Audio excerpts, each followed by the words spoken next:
No que os primeiros apóstolos acreditavam? Mensagem do dia 7 de agosto de 2018. Obrigado, Jesus, por nos abrir o entendimento sobre as vidas da igreja primitiva. Que nossos corações testemunhem suas palavras. Amém. Bem, queridos moradores do coração, bem nessa hora fui tentada por gostar de flores ontem. Olhando ao redor da sala, estava tão desprovida de cor. Eu pensei comigo mesma, puxa, seria legal se... E então aconteceu. Eu me inclinei para fazer alguma coisa e bem na frente do meu rosto estava uma linda flor roxa. Estava florescendo em uma das plantas de várias sementes que eu havia plantado, mas que não vingaram, para minha tristeza. Apenas algumas surgiram, cerca de umas 8. E eu pensei, eu realmente deveria fazer algo sobre isso. E por 2 dias seguidos isso me assombrou. Eu acho que assombrado é exatamente a palavra certa, porque eu sabia que os demônios estavam nisso de novo, me testando e rindo de mim. E aqui estava eu, tentando ser corajosa e renunciando a isso. Quando, na verdade, eu deveria estar cortando as cabeças desses demônios. Mas como um peixe esperando apenas a isca certa, eu pulei e fui pega. Eu escrevi para as pessoas que me enviaram as sementes, contando o que aconteceu e pedi mais, pedindo um reembolso. Bem, parte de mim estava satisfeita. Amados, terei flores roxas aqui em breve. A outra parte de mim sabia que haveria consequências. Então, eu entrei em oração com um pouco de ansiedade, me sentindo sem esperança sobre mim mesma. E você sabe, isso aconteceu porque minha guarda estava baixa. Alguma brecha eu havia permitido. Eu tinha realizado a minha manhã de trabalho de oração, e quando se faz isso, deixa você em um ponto baixo, quando você está chorando muito. E há lágrimas de compulsão e lágrimas de autopiedade. E com certeza não quero ser pega na autopiedade. Mas eu não posso dizer, com toda a honestidade, que estou livre disso. Eu não estou livre disso, mas pelo menos estou conseguindo saber a diferença. Bem, eu entrei em oração e disse, Jesus, eu estou aqui. Por favor, perdoe-me por ceder à minha vontade com as flores roxas. Jesus me respondeu e disse, você tem um longo caminho a percorrer para se libertar disso. Mas antes de tudo, eu te perdoo. Em segundo lugar, não continue batendo. Saiba que você não é perfeita por qualquer meio. E por favor, ande humildemente, Claire. Eu realmente quero ver esse seu orgulho reduzido a nada. Eu permito que você seja superada por esse motivo. Então, quando alguém diz, é azul, e você acha que sabe que é vermelho? Bem, apenas seja cordial e deixe ir. Você não tem que lutar ou se justificar. Deixe ir, meu amor. É tão fácil simplesmente deixar ir. Nada do que o homem pensa de você importa, de qualquer forma. Você não tem que estar certa. Ele é soprado pelo vento como palha da eira.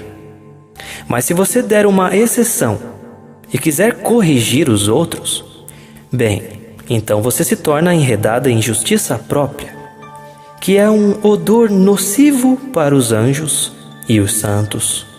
Eu sinto muito, Senhor. Ajude-me, por favor. Sou muito fraca. A ajuda está a caminho. Jesus disse, eu te amo, Claire. Sua bondade obscurece muito as coisas em que você falha. Mas, mesmo assim, seja vigilante e resista ao inimigo. Quando você cede uma vez, isso enfraquece você. Então, da próxima vez que você tiver menos força para resistir, isso se torna um ciclo e logo um hábito. Comece com as pequenas coisas. Lute contra isso no início. Faça uma convicção pessoal. Ao fazer isso, e você ficará mais forte e mais brilhante com o passar do tempo. Porque quando você cede a uma opção que não é perfeita, uma escuridão se instala sobre você. Porque você sabe que havia uma maneira melhor e você não a escolheu, por amor a mim. Estes são lugares, minha noiva, onde você pode ver que você tem oportunidades de crescer e mostrar que o seu amor por mim é maior do que o seu amor por você mesmo. Sim, Senhor, eu entendo, mas eu tenho uma reclamação para arquivar. Ele sorriu. Eu ouvi sua queixa, mas pelo bem dos outros, você pode compartilhar.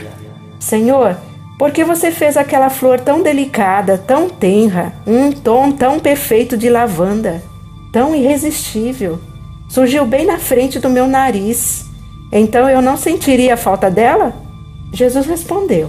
Você realmente quer que eu responda essa pergunta? Ou você está apenas reclamando para se justificar? Senhor, aos teus olhos, nenhum homem é justificado. Isso é verdade. Aos meus olhos, ninguém é justificado. Mas minha pequena noiva nunca desistirá de tentar. Você poderia? Senhor, estamos todos com fome de ouvir mais sobre a igreja primitiva. Por favor, compartilhe conosco. Eu peço isso.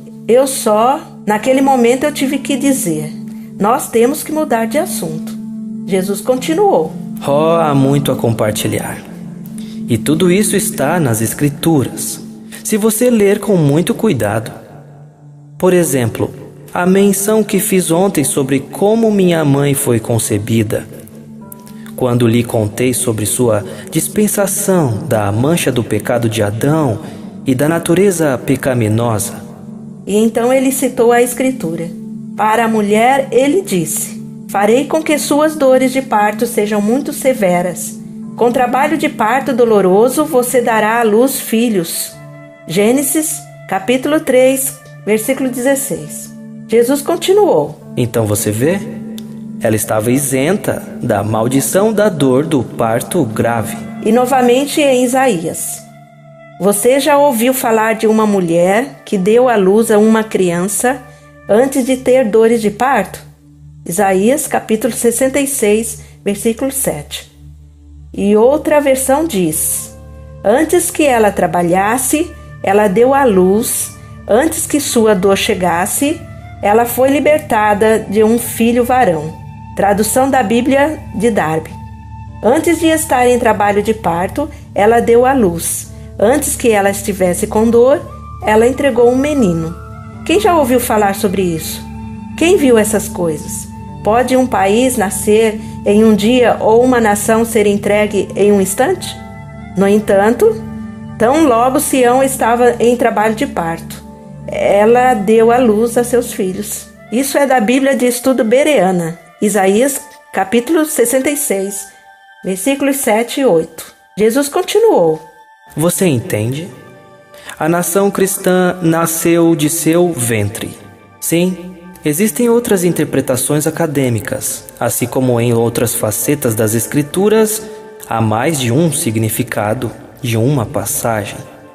Mas também considero que eu confirmei a honra de ela ser a mãe dos cristãos quando a confiei a João como sua própria mãe e confiei João a ela como seu próprio filho. João foi símbolo dos 12 apóstolos. Assim, as 12 estrelas em sua coroa, como ela apareceu para você e para os outros. E por que não há uma estrela 13 para mim? Porque eu vivo dentro de seu coração.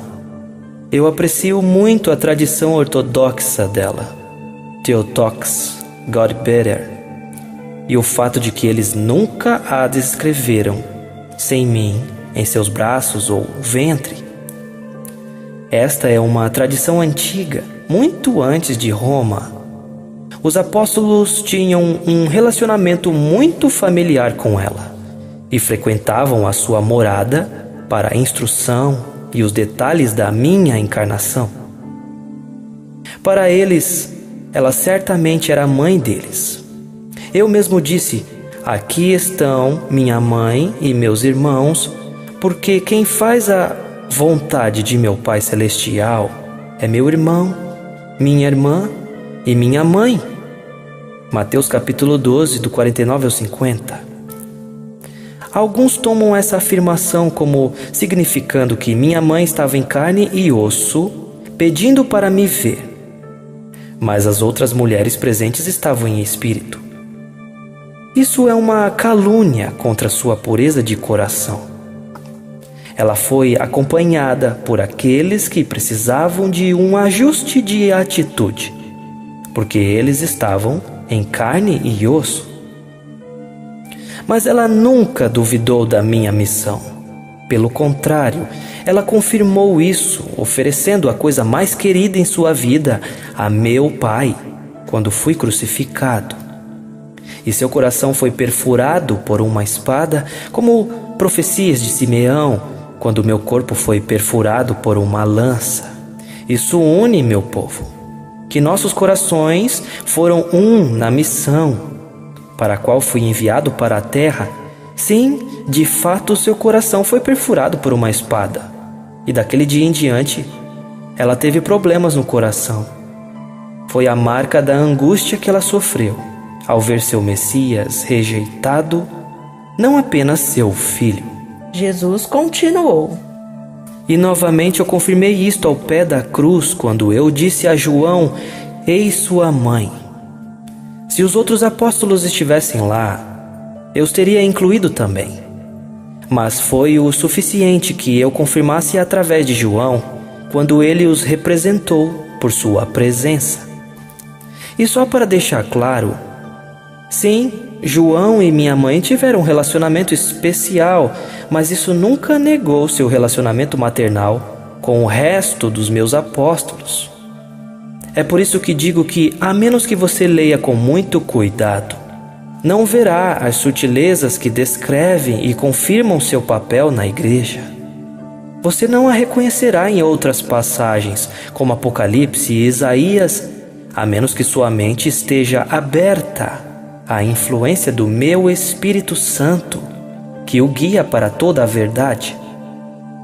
Se a sua mente estiver encaixotada por um espírito religioso que te fez pré-definir o significado da Escritura, colocando limitações, você não reconhecerá essas referências enquanto elas se unem. Nada do que eu fiz na Escritura, nada foi feito sem nenhum motivo ou deixado para a coincidência. Tudo se liga a um significado mais profundo. E muitas coisas ainda não foram descobertas. Em Apocalipse, ela deu à luz um filho, um menino que governará todas as nações com um cetro de ferro. E seu filho foi arrebatado para Deus e para o seu trono. Isso é Apocalipse, capítulo 12, versículo 5. Mas, Senhor, também diz antes: um grande sinal apareceu no céu, uma mulher vestida de sol, com a lua sob seus pés e uma coroa de 12 estrelas em sua cabeça. Ela estava grávida e gritou de dor enquanto ela estava prestes a dar à luz. Apocalipse capítulo 12, versículo 1 e 2. Jesus continuou: Claire, se você olhar para Gênesis de novo, não disse que aumentarei grandemente e que aumentaria severamente suas dores no parto? Isso infere que houve alguma dor, mas nada parecido com o que você ou outras mulheres passam para trazer seus filhos. É por isso que eu lhe disse, você deve ler com muito cuidado e dar uma olhada nos pequenos detalhes, porque eles serão chaves para entender os mistérios que são revelados nas Escrituras. Eu gostaria de passar para outro assunto no próximo estudo da Igreja Primitiva. Ou seja, exatamente o que eu quis dizer quando disse: este é o meu corpo entregue por você. E este é o meu sangue, o sangue da nova e eterna aliança. Mas agora é tarde, então, mas terá que vir amanhã. Eu te amo, meu povo precioso. Peça ao meu espírito para varrer suas mentes, varrer as teias de aranha, as correntes e limitações entregues a você por outros homens, e livrá-lo de suas próprias tradições denominacionais e limitações sobre as Escrituras. E se você estiver disposto, certamente o fará. Uau! Isso é incrível, Senhor. Eu sei que estava disposto. Ele com certeza fez um número na minha cabeça e me virou. E Shelly e Carol também tiveram alguns insights e experiências incríveis. E esse é um estudo importante. Estou realmente ansiosa para o que mais ele terá para dizer amanhã. Ore para que eu possa terminar amanhã, ok? O Senhor te abençoe, moradores do coração. Obrigado por sintonizar. Orem por nós, eu oro por vocês.